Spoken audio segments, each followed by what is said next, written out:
எல்லாருக்கும் என் அன்பான வணக்கங்கள். இன்றைக்கி நம்ம பார்க்க போகிறது 184வது வீடியோ. இது வந்து 10வது சாப்டரில் செகண்ட் ஹாஃப்.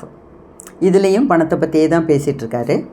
அதாவது இன்னும் ஒரு எக்ஸாம்பிள் சொல்கிறார், உதாரணம் சொல்கிறார். அது என்ன உதாரணம்னா, அதாவது ஆஸ்திரேலியாவில் ரொம்ப வருஷத்துக்கு முன்னே நடந்த கதை இது. உண்மை சம்பவம். ஒரு பையன், யங் பாய், அவனுக்கு டாக்டர் ஆகணும், ஃபிசிஷியன் ஆகணும், சர்ஜன் ஆகணும்னு ரொம்ப ஆசை. நல்லா படிக்கிற பையன், ஆனால் அவன்கிட்ட பணம் கிடையாது. அப்போது அவனுக்கு எப்படி அவனோட கடைசி எண்ட் ரிசல்ட்டுங்கிறது அவன் ஒரு டாக்டர் ஆகணுங்கிறது தான் அவனுக்கு ஆசை.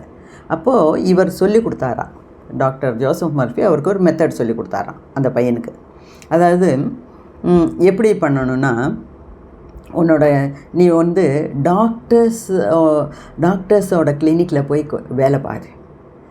நிறைய டாக்டர்ஸோட நீ ஈக்குவலாக உட்காந்து பேச முடியாது. அப்போ ஒவ்வொரு கிளினிக்லேயாக போய் கொஞ்சம் நேரம் வேலை செய்.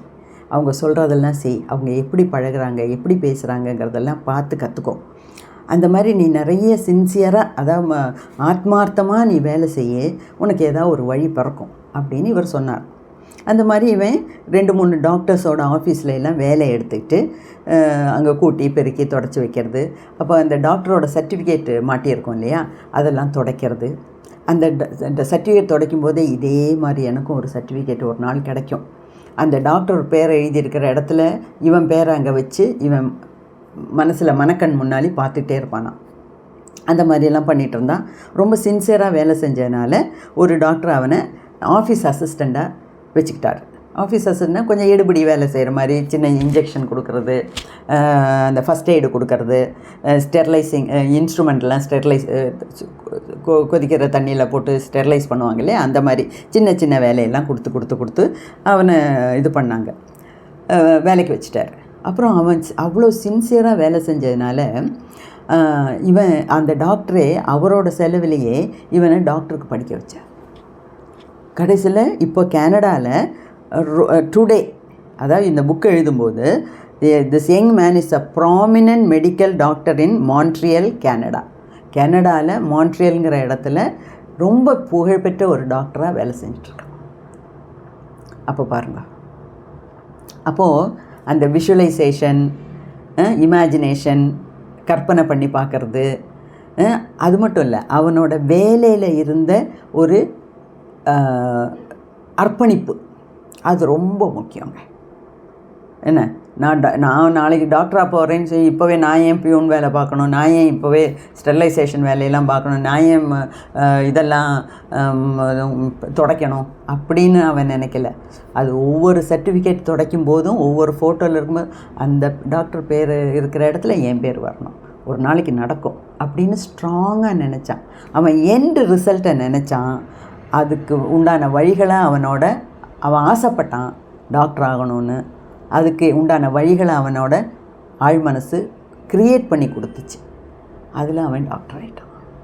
ஸோ இதை மாதிரி தான் உங்களுக்கு பணம் வேணும்னாலும் கிட்டத்தட்ட 10 மெத்தட் பார்த்தோம் ஏற்கனவே.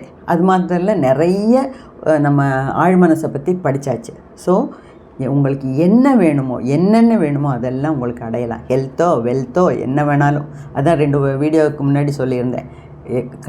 காட்ஸ் கிரேஸ், கடவுளோட அனுகிரகம், ஆரோக்கியம், பணம், ஆன்மீகத்தில் முன்னேற்றம், வெற்றி, இத்தனையும் இருந்தால் போதும், ஓஹோன்னு நம்ம வாழலாம். God's grace, health, wealth, spiritual growth, success. இதுக்கு மேலே என்ன வேணும்? இதுக்குள்ளே எல்லாமே அடங்கிடுச்சு. ஓகே. ஸோ இதை தான் நம்ம நினைக்கணும், இதை தான் நம்ம ஆழ் மனசில் செலுத்தணும். ஓகே, அது ஒன்று. ரெண்டாவது, இப்போ இன்னொரு எக்ஸாம்பிள் சொல்கிறாரு. சிலவங்களுக்கு ஆஃபீஸில் இருக்கும்போது அவங்களுக்கு எந்த விதத்துலேயும் அவங்களுக்கு ப்ரொமோஷனே கிடைக்க மாட்டேங்குது. ஏன் கிடைக்க மாட்டேங்குதுன்னா,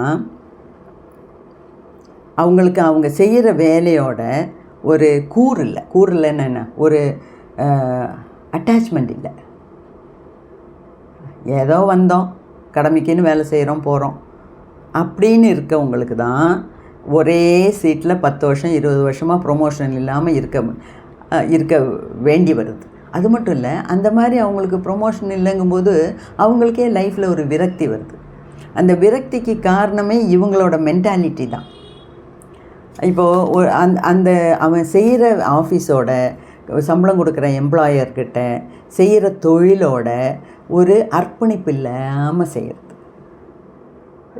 அப்படி இருக்கும்போது அவனுக்கு அந்த வாழ்க்கையில் முன்னேற்றம்ங்கிறது கிடையாது. இதில் நான் இப்போ டெய்லி லைஃப்பில் நான் இப்போ பண்ணுறத வச்சு நான் சொல்கிறேன். இப்போ வீட்டுக்கு வேலைக்கு வராங்க, வரும்போதே 1008 நிபந்தனைகள் நம்மள்கிட்ட சொல்கிறாங்க. நம்ம தான் பணம் கொடுக்குறோம், நம்ம தான் வேலைக்கு வைக்கிறோம். அவங்க வரும்போது அது வேணும், இது வேணும், அப்படி இப்படிங்கிறது. இப்போ நிறைய ஏஜென்சிகள்லாம் ஆரம்பிச்சிருக்காங்க. ஏஜென்சி முகாந்திரமாக நமக்கு வேலைக்கு வீட்டு வேலைக்கெல்லாம் ஆளுங்களை கொடுக்குறாங்க. அப்போ ஏஜென்சிக்கும் பணம் கொடுக்க வேண்டியிருக்கு, இவங்களுக்கு சம்பளம் கொடுக்க வேண்டியிருக்கு, சாப்பாடு கொடுக்குறோம். என்ன கொடுத்தாலும் சரி, 10 மணிலேருந்து 1 மணி வரைக்கும் எனக்கு வேணும்னா அவங்க ஒரு ரேட் சொல்கிறாங்க, அந்த ரேட்டை நம்ம கொடுக்குறோம்.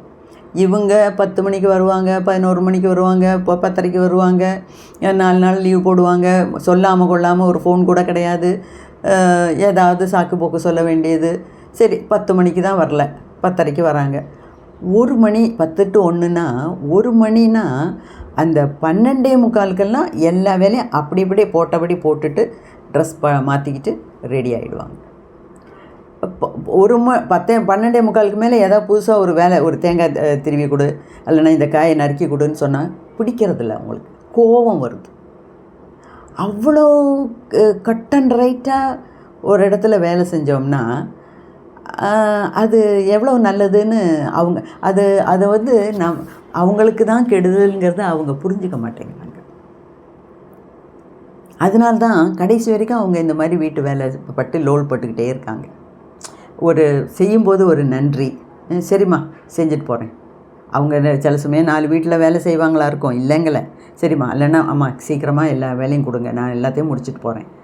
அப்படின்னா தான் ஒரு பண்டிகை நாள் கிழமைன்னா ஒரு நல்லது துணி வாங்கி கொடுக்க, கொஞ்சம் எக்ஸ்ட்ரா பணம் கொடுக்க நமக்கும் தோணும்.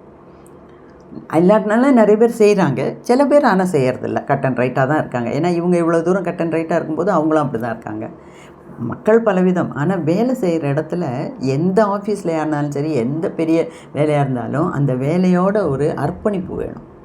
அப்போ தான் நம்ம அந்த இதில் முன்னேற முடியும். நன்றி வேணும். என்னைக்கு நம்ம நன்றி மறந்தோமோ அன்னைக்கு நமக்கு முன்னேற்றம் இல்லைங்கிறத நம்ம நினச்சிக்கணும். ஓகே, அது ஒன்று சொல்லியிருக்காங்க. 2வது, அப்போது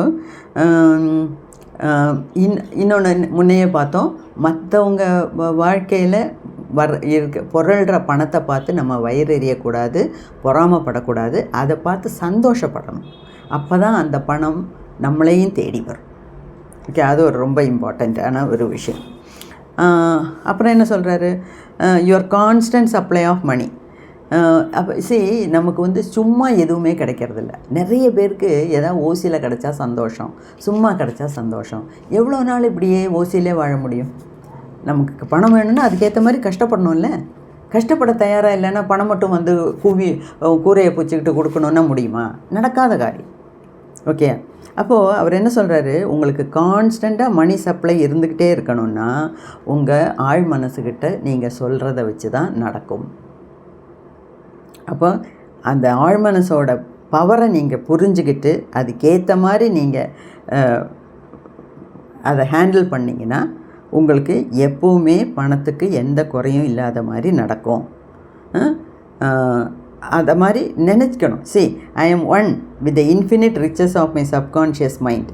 என்னோடய ஆழ் மனசுக்கு தெரியும். ஏதாவது ஒரு ஐடியா கொடுத்தேன்னா அது நம்ம பேங்கில் பணம் வச்சுருக்க மாதிரி அது அதோட இன்ட்ரெஸ்ட்டு நமக்கு வரும். அது மாதிரி இன்ட்ரெஸ்ட்டோடு நமக்கு திருப்பி கொடுக்கும். அதாவது ஒரு ஐடியா கொடுத்தோம்னா 10 ஐடியா நமக்கு சப்கான்ஷியஸ் மைண்ட் ஆழ் மனசு கொடுக்கும்.